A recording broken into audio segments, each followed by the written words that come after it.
ಇಲ್ಲ, ನಾನು ಇತ್ತೀಚೆಗೆ ಭೇಟಿ ಆಗಿಲ್ಲ. ಭಾಳ ವರ್ಷಗಳ ಹಿಂದೆ ಭೇಟಿಯಾಗಿದ್ದು.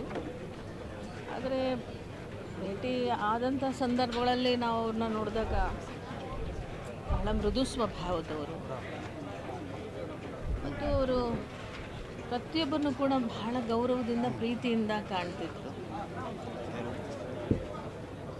ಅವ್ರು ಅವ್ರು ಪ್ರೀತಿಸೋ ಒಂದು ರೀತಿ, ಅವರು ಎಕ್ಸ್ಪ್ರೆಸ್ ಮಾಡ್ತಾ ಇದ್ದ ರೀತಿಯನ್ನು ನೋಡಿದರೆ ಅದೆಷ್ಟು ಹೃದಯ ತುಂಬ ಪ್ರೀತಿಯ ಕಣಜು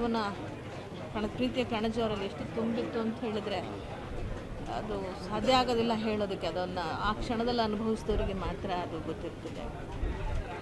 ಅದರಿಂದ ಭಾಳ ಸಲ ನಾನು ಭೇಟಿಯಾಗಿದೆ. ಆ ನಂತರದಲ್ಲಿ ನಾನು ಭೇಟಿ ಆಗಿರಲಿಲ್ಲ.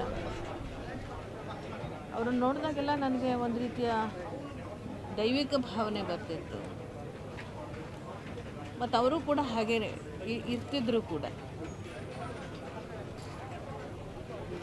ಅದು ವೈಯಕ್ತಿಕವಾಗಿ ಅವರ ಗುಣಧರ್ಮಗಳು ಇಂಥ ದೊಡ್ಡ ಒಂದು ಸ್ಥಾನಮಾನಗಳನ್ನು ಜಗತ್ಪ್ರಸಿದ್ಧಿಯನ್ನು ಪಡ್ಕೊಂಡ್ರೂ ಕೂಡ ಸಹಜವಾದ ಬದುಕನ್ನು, ಒಂದು ನೈಜವಾದ ಬದುಕನ್ನು ಮತ್ತು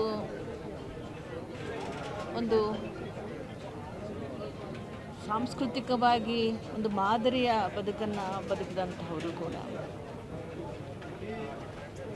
ಆ ರೀತಿಯ ಬದುಕನ್ನು ಬದುಕೋದು, ಆಮೇಲೆ ತುಂಬ ಸ್ವಾಭಿಮಾನಿ, ಕಠಿಣವಾದ ಒಂದು ನಿಲುವುಗಳನ್ನು ಅವರು ತಗೊಳ್ತಿದ್ರು ಮತ್ತು ವೃತ್ತಿ ಧರ್ಮವನ್ನು ಅತ್ಯಂತ ನಿಷ್ಠೆಯಿಂದ ಪ್ರಾಮಾಣಿಕವಾಗಿ ಪಾಲಿಸ್ತಾ ತಮ್ಮನ್ನು ತಾವು ಸಂಪೂರ್ಣವಾಗಿ ಬದುಕಿನಾದ್ಯಂತ ಅರ್ಪಣೆ ಮಾಡಿಕೊಂಡಂಥದ್ದು. ಹಾಗಾಗಿ ಅವರಿಗಾಗಿಯೇ ಈ ಒಂದು ಸಂಗೀತ ಜಗತ್ತು ಹುಟ್ಟಿದೆಯೋ ಅಥವಾ ಸಂಗೀತ ಜಗತ್ತಿಗಾಗಿ ಅವರು ಹುಟ್ಟಿದ್ರು ಅನ್ನೋ ಹಾಗೆ ಒಂದಕ್ಕೊಂದು ಅದನ್ನು ಬಿಡಿಸಿ ಬೇರೆ ಮಾಡಿ ನಾವು ನೋಡಲಿಕ್ಕೆ ಸಾಧ್ಯ ಆಗೋದಿಲ್ಲ. ಅದು ಅಷ್ಟು ಆ ಸಾಮ್ರಾಜ್ಯದಲ್ಲಿ ತಲ್ಲೀನರಾಗ್ಬಿಡ್ತಿದ್ರು. ಅವರು ಸಂಗೀತ ಸಾಮ್ರಾಜ್ಯದಲ್ಲಿ ತಲ್ಲೀನರಾಗ್ಬಿಡ್ತಿದ್ರು. ಏನೋ ಹೇಳ್ಬೋದು, ಕನ್ನಡಕ್ಕೆ ಬಹಳ ದೊಡ್ಡ ಕೊಡುಗೆ ಇದೆ.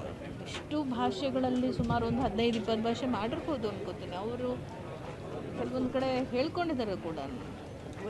ಒರಿಸ್ಸಾ ಭಾಷೆಯಲ್ಲಿ, ಬಂಗಾಳಿ ಭಾಷೆಯಲ್ಲಿ, ಪಂಜಾಬಿ, ತುಳು, ಕೊಂಕಣಿ, ದಕ್ಷಿಣದ ಭಾಷೆಗಳು, ತಮಿಳು, ಕನ್ನಡ, ತೆಲುಗು,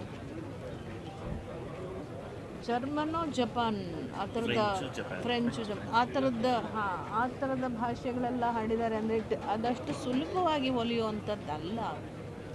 ಅವರು ನಮ್ಮ ಭಾಷೆಯನ್ನು ತಮ್ಮದಾಗಿಸ್ಕೊಳ್ತಕ್ಕಂಥದ್ದು ಕ್ಷಣಾರ್ಧದಲ್ಲಿ.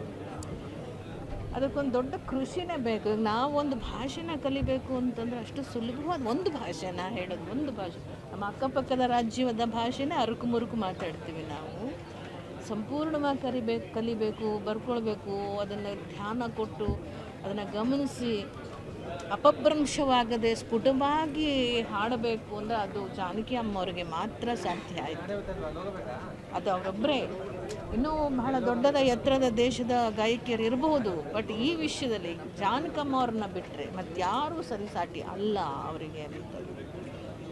ವಿಶೇಷವಾಗಿ ಅವರು ಕೊನೆಯ ಕ್ಷಣಗಳನ್ನು ನಮ್ಮ ಮೈಸೂರಿನ ಸಾಮ್ರಾಜ್ಯ, ನಮ್ಮ ಸಾಂಸ್ಕೃತಿಕ ನಗರಿಯಲ್ಲಿ ಅವರು ತನ್ನ ಬದುಕನ್ನು ಕೊನೆಗಾಣಿಸ್ಕೋಬೇಕು ಅಂತ ಅವರು ಅಭಿಲಾಷೆ ಪಟ್ಟದ್ದು ಕೂಡ ಯಾರಿಗೇನು ಅನಿಸುತ್ತೋ ನನಗೆ ಇದು ನಮ್ಮ ರಾಜ್ಯದ ನಮ್ಮ ಭಾಗ್ಯ ಅಂತ ನಾನು ಭಾವಿಸ್ತೀನಿ.